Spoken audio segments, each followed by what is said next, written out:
centered.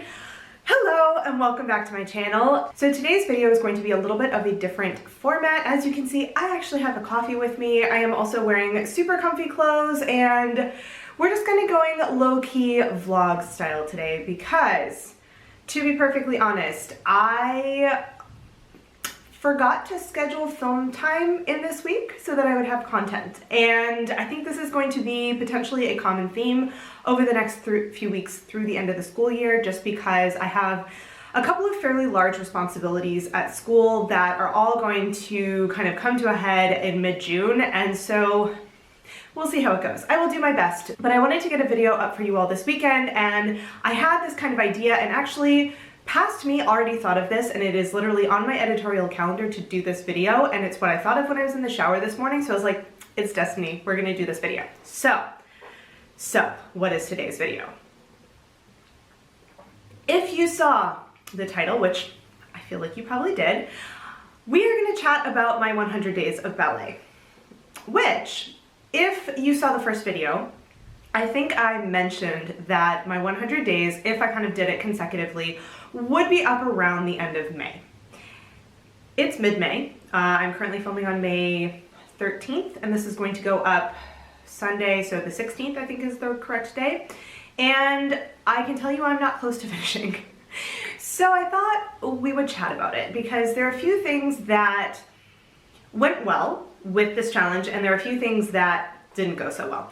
So first, I guess let's focus on the things that went well. I think that what went really well is I did decide to go ahead and get a class. It is an online class, obviously, because we are still in COVID times. Also, I don't have super easy access to adult ballet classes in my town, which we talked about in the last video.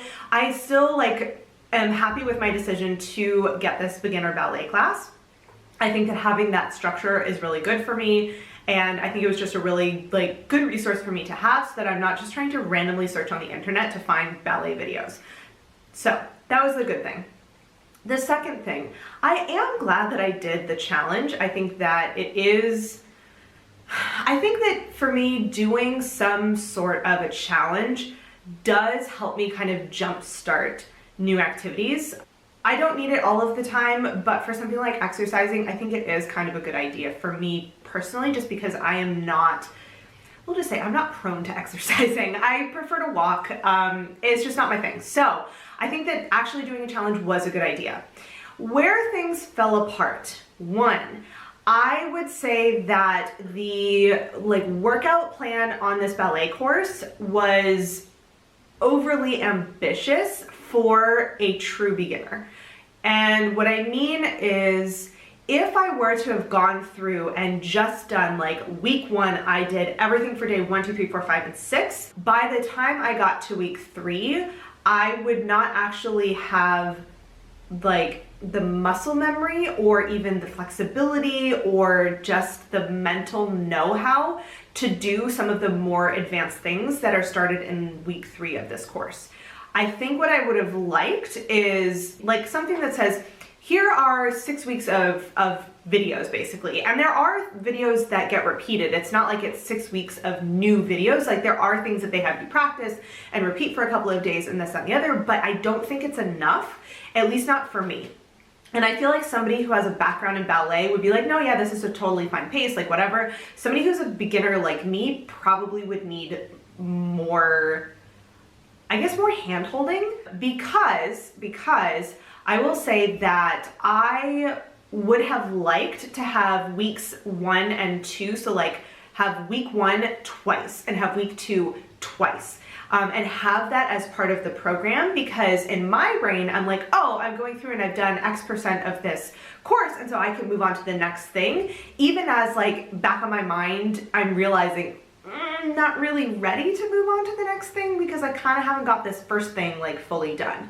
So I think that for somebody who is not necessarily wanting to repeat things on my own, I know this. Did I go back through and repeat week 1 and week 2 twice? No, I did not. I went through because I was like, I need to progress in the course or whatever. So I think that for somebody like me who likes the idea of seeing progress, it would have been nice to have those 2 weeks count twice as part of the progress to really force you to get those basics. And I think that the purpose of the course is that, but it's kind of it's kind of set up for the common denominator. So some people are going to be able to go through and do it just the once, and if those weeks were repeated, it would have been too slow, and for some people, they're going to need to repeat that. And so it's kind of set up as like, here's a guideline for what you can do, but I kind of just took it as gospel and was like, okay, cool, let's go through.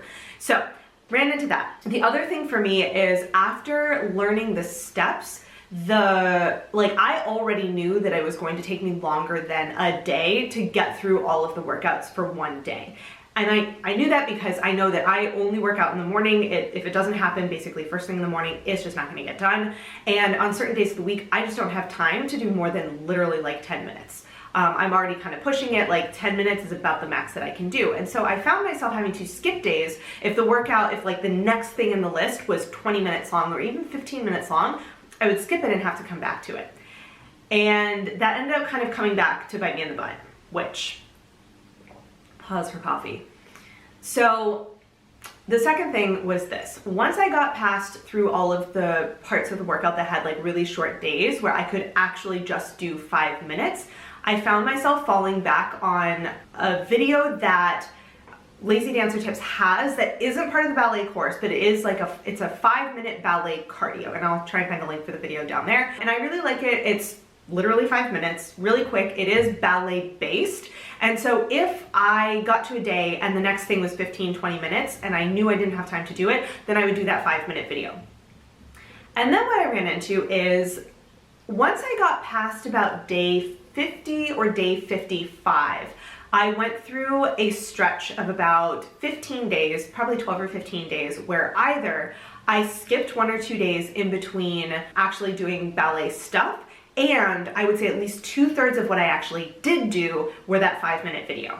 And at a certain point, and it was day 67, I want to say, I finally just stopped and I was like, clearly I'm not actually doing this challenge the way that I wanted to do it. And that's the thing, is I made this challenge for myself, and so I can change the rules if I want, but I knew that part of my goal was to actually make it through this ballet course and not just like do random ballet exercise videos. And so after a number of days of not having enough time in the morning and basically just doing this one 5-minute class just to like check off my day, I was like, this isn't working. Like this isn't what I wanted for this challenge.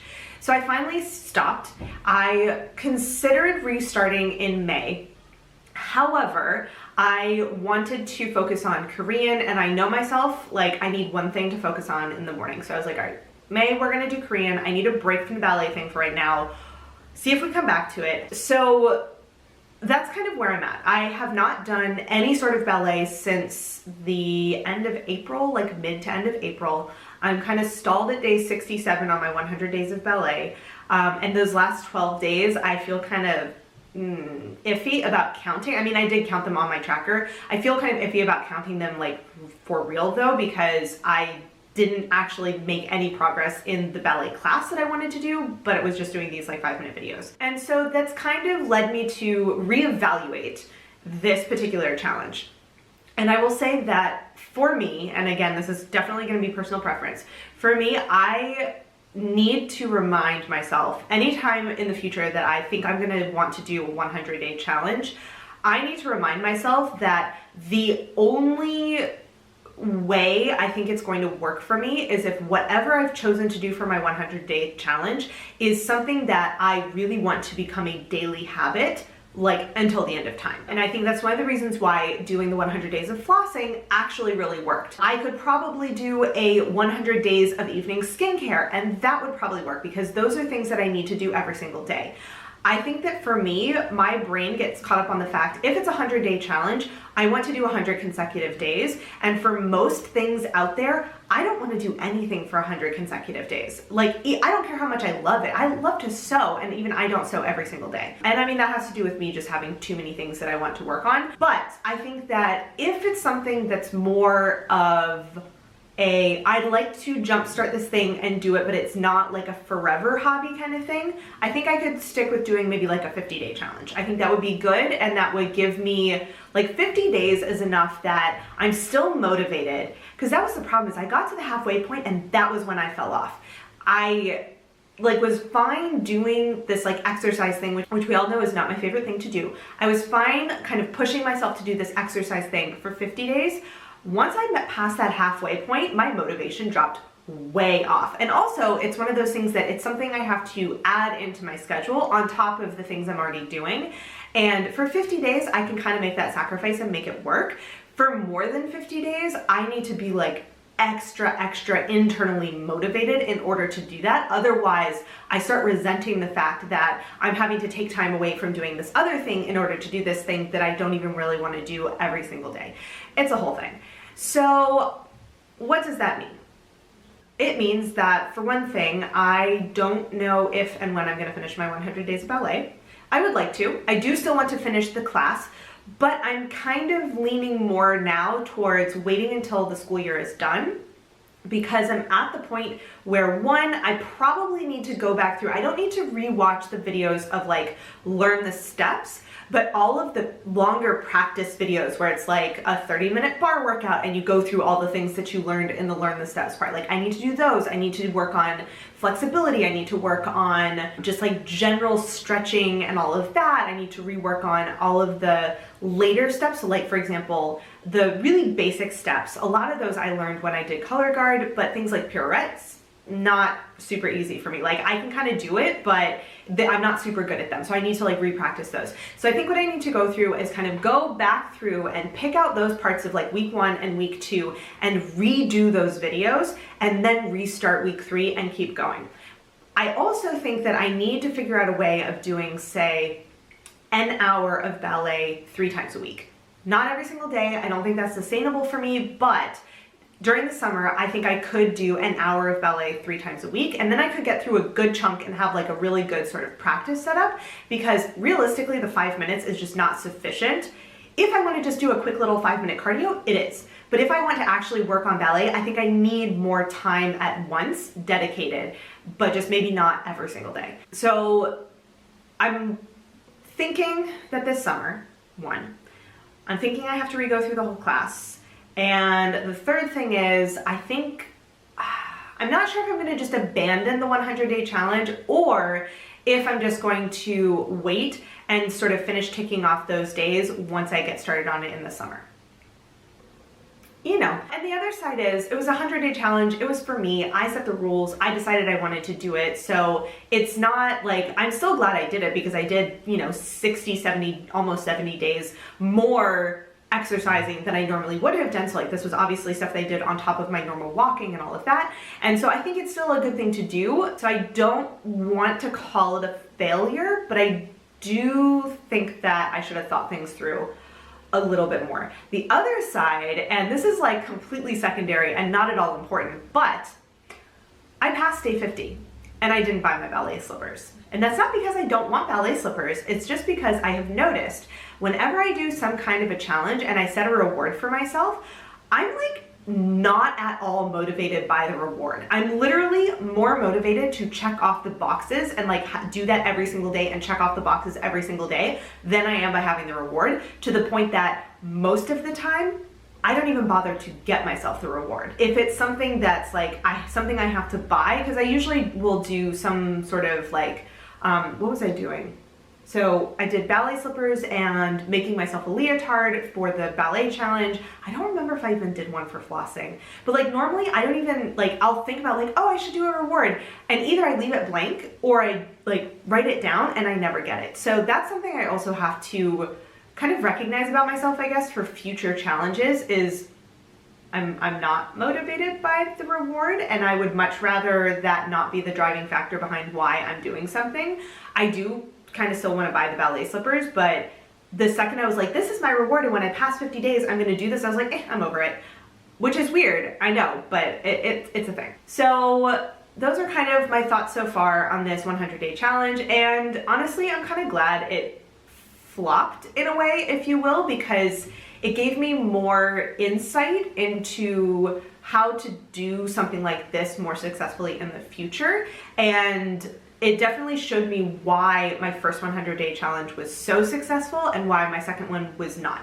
So I think it was still a good learning experience, and I wanted to make sure I did an update for you all, even if it's not an end of the challenge update the way that I had hoped, even if it's more of a I kind of abandoned this update, but I figured that it would be good to just kind of follow up and share kind of what I've learned about this particular challenge. Maybe this will be helpful to you if you are looking into doing something like a 100-day challenge for yourself in the future. It is definitely a long time to kind of commit to, and so I really do think it's something that it needs to be really well thought out, and even if you think you've thought it out and it doesn't work the way you want it to, it's still, you know, it's still a good learning experience, but I figure if I can help somebody else avoid some of the mistakes I've made, then why not? So, of course, my battery died the second I was ready to do my outro, which honestly is just kind of this week. It's fine. It's good. So, that is all I have for you today. I just wanted to do some kind of a wrap-up update about this 100 days challenge, since I had done the initial video and then I realized, like, we're getting to the time where I would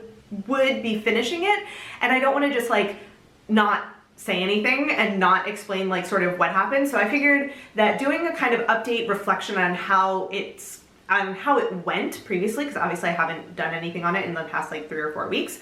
I thought that would be a good way to just kind of wrap it up. I probably won't end up doing a official wrap-up video at the end of the 100 days if I actually finish the 100 days. I think this is going to be it.